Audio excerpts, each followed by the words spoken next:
Movie के start में हम देखते हैं कि एक गाड़ी वीरान पहाड़ी इलाके से गुजर रही है। ये गाड़ी वहाँ ही मौजूद एक होटल पे जाके रुक जाती है। यहाँ हम देखते हैं कि जैक नाम का एक आदमी इस होटल में केयर टेकर की जॉब के लिए आया है, जहाँ वो मिलता है होटल के मैनेजर से। अब ये होटल का मैनेजर उसको होटल की खून भरी कहानी बताता है। वो बताता है कि कैसे आइसोलेशन ने पिछले केयर टेकर को मेंटली बीमार कर दिया था और उस केयर टेकर ने अपनी 2 जुड़वा बेटियां और बीवी का खून करने के बाद खुद सुसाइड कर लिया था। ये होटल कुछ महीने खुलता है और बाकी महीने बहुत ज्यादा बर्फ होने की वजह से बंद रहता है। जैक इस सबको मजाक समझ के ऑफर एक्सेप्ट कर लेता है। अब नेक्स्ट सीन में हमें जैक के बेटे डैनी को दिखाते हैं, जो अकेला अपने इमेजिनरी फ्रेंड टोनी से जैक की जॉब के बारे में बात कर रहा है। टोनी उसको बताता है कि जैक को जॉब मिल चुकी है और साथ ही डैनी को कहता है कि उसको होटल नहीं जाना। डैनी के बार बार पूछने पर टोनी उसको कुछ विजुअल्स दिखाता है, जिसमें डैनी को बहुत सारा खून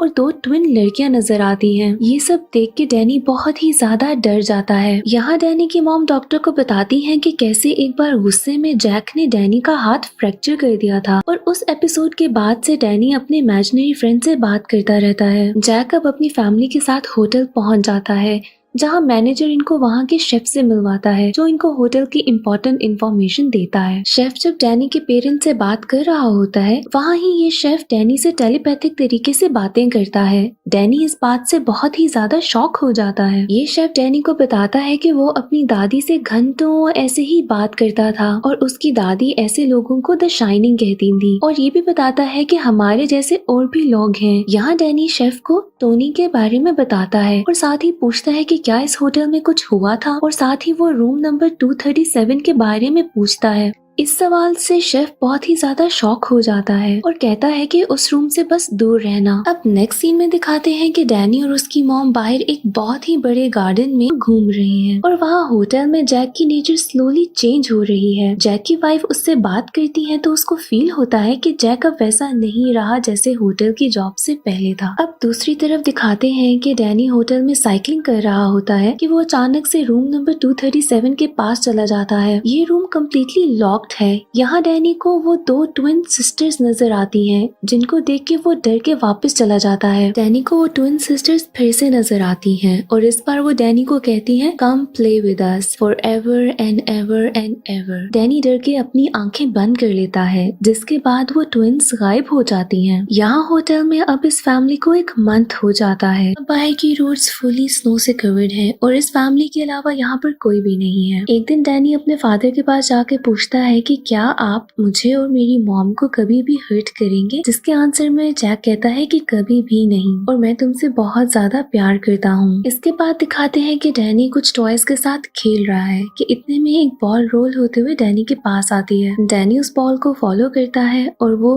फिर से रूम नंबर 237 के पास पहुँच जाता है, पर इस बार कमरे का दरवाजा खुला है। डैनी आवाज देता है कि मॉम क्या आप अंदर हैं, बट उसको कोई जवाब नहीं मिलता। दूसरी तरफ डैनी की मॉम दिखाते हैं जो कि किचन में कोई काम कर रही होती हैं, कुछ मशीन्स का टेम्परेचर सेट कर रही होती हैं। वैसे तो ये जॉब डैनी के फादर को मिली थी, यानी कि जैक को, बट यहाँ पर सारा काम डैनी की मॉम को करना होता है क्योंकि जैक दिन रात राइटिंग में बिजी होता है। अब डैनी की मॉम यहाँ पर काम करने में बिजी होती है कि उनको अचानक से जैक के चीखने की आवाज आती है। वो घबरा के जैक की तरफ जाती है कि क्या हुआ है। वो देखती है कि जैक नींद में चिल्ला रहा है। जब जैक को होश आता है तो वो बहुत बुरी तरह से डरा होता है। जैक अपनी वाइफ को बताता है कि उसने बहुत ही बुरा ड्रीम देखा। उसने देखा कि उसने अपनी बीवी और डैनी को मार दिया है और उनके छोटे छोटे टुकड़े कर दिए हैं। अब यहाँ पर डैनी भी आ जाता है। उसकी हालत बहुत खराब है, वो रो रहा है और उसके कपड़े बहुत बुरे तरीके से फटे हुए हैं।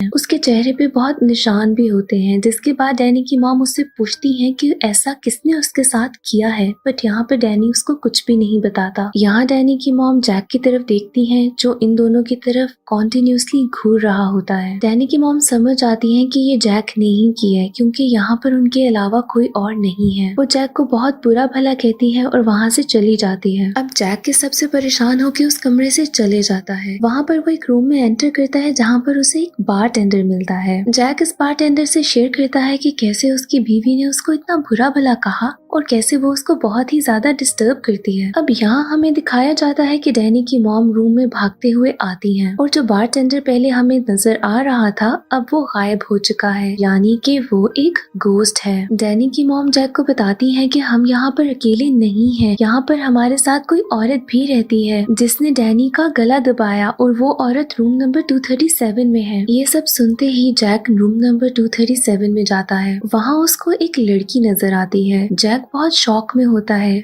वो लड़की जैक के करीब आती ही है कि वो अचानक से एक बुढ़िया में बदल जाती है। एक्चुअली ये भी एक घोस्ट है। अब इसको देख के जैक बहुत घबरा जाता है और रूम से निकल जाता है और साथ ही रूम को लॉक भी कर देता है। अब दूसरी तरफ हमें वही शेफ दिखाया जाता है जिसके पास वही टेलीपैथिक पावर्स हैं जो कि डैनी के पास हैं। इस शेफ को महसूस हो जाता है कि कुछ गलत हो रहा है, पर वो अपने घर में बहुत दूर है और कुछ यहाँ से कर नहीं सकता, इसलिए वो पुलिस को फोन करता है। जहाँ पर जैक और उसकी फैमिली होती है वहाँ की सारी टेलीफोन लाइंस कट चुकी हैं और वहाँ उनसे रेडियो पे भी कनेक्ट करने की कोशिश की जाती है, पर जैक ने रेडियो को बहुत बुरे तरीके से खराब कर दिया है क्योंकि अब उसका दिमाग बुरे तरीके से खराब हो चुका है। पर शेफ को डैनी की बहुत ही ज्यादा टेंशन है तो वो फ्लाइट लेकर उसी तरफ जाने लगता है जहाँ पर वो होटल है। अब डैनी की मॉम जैक से कहती है कि उनको यहाँ होटल से चले जाना चाहिए। इस बात को सुन के जैक अब बिल्कुल आउट ऑफ कंट्रोल हो जाता है और बहुत ही बुरे तरीके से डांट के कहता है कि मैं कैसे अपनी बुक लिखना छोड़ दूं और वैसे भी उसके पास और कोई काम नहीं है। इसके बाद वो फिर से गुस्से में उसी बारटेंडर के पास जाता है। वहाँ पर दिखाते हैं कि एक बहुत ही बड़ी पार्टी चल रही है जहाँ पे बहुत ही ज्यादा डिफरेंट किस्म के लोग मौजूद हैं और ये एक गोस्ट पार्टी है। इस पार्टी में हमें जितने भी लोग नजर आ रहे होते हैं वो सबके सब गोस्ट हैं क्योंकि इस फैमिली के अलावा तो वहाँ पर कोई नहीं है। खैर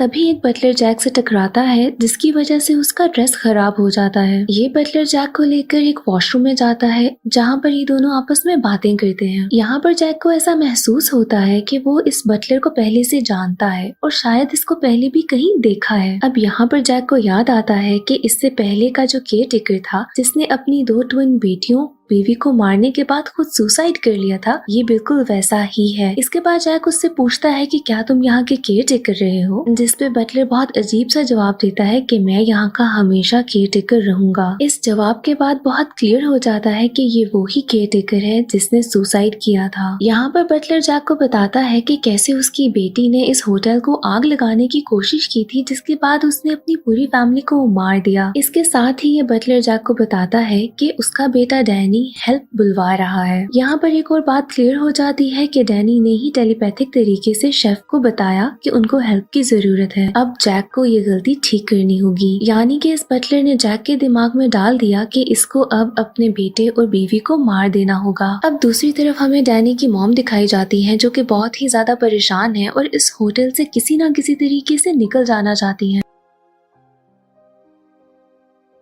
इसके बाद डैनी की मॉम जाती है जैक को ढूंढने के लिए। उनके हाथ में एक बेसबॉल बैट भी होता है। जैक को ढूंढते ढूंढते वो उस रूम में पहुंच जाती हैं जहां पर जैक बहुत ही दिनों से एक किताब लिख रहा है। डैनी की मॉम टाइपराइटर तक पहुंचती है और देखती है कि वहां पर जैक पिछले 1 मंथ से सिर्फ एक ही लाइन लिख रहा है। ये लाइन होती है all work and no play makes Jack a dull boy. ये देखकर वो बहुत ही ज्यादा शॉक में आ जाती है कि कैसे इतने 100 पेजेस के ऊपर जैक ने सिर्फ एक ही लाइन लिखी है। इतने में पीछे से जैक आ जाता है और उसको ये देख के बहुत ही ज्यादा गुस्सा आता है कि डैनी की मॉम ये सब काम जो उसने इतने दिनों में किया है वो देख रही हैं। वो क्यों उसके पेजेस को पढ़ रही है जिसपे वो काम कर रहा था। यहाँ पर अब जैक का दिमाग बिल्कुल खराब हो चुका हुआ है और वो पूरे तरीके से साइकोटिक हो चुका है। ये बात डैनी की मॉम सेंस कर लेती है कि जैक उनको नुकसान पहुंचाने वाला है। जैक आगे बढ़ने लगता है कि डैनी की मॉम के हाथ में जो बेसबॉल बैट होता है वो जैक के सर पे मार देती है जिसकी वजह से जैक बेहोश हो जाता है। इसके बाद वो जैक को स्टोर रूम में बंद कर देती है।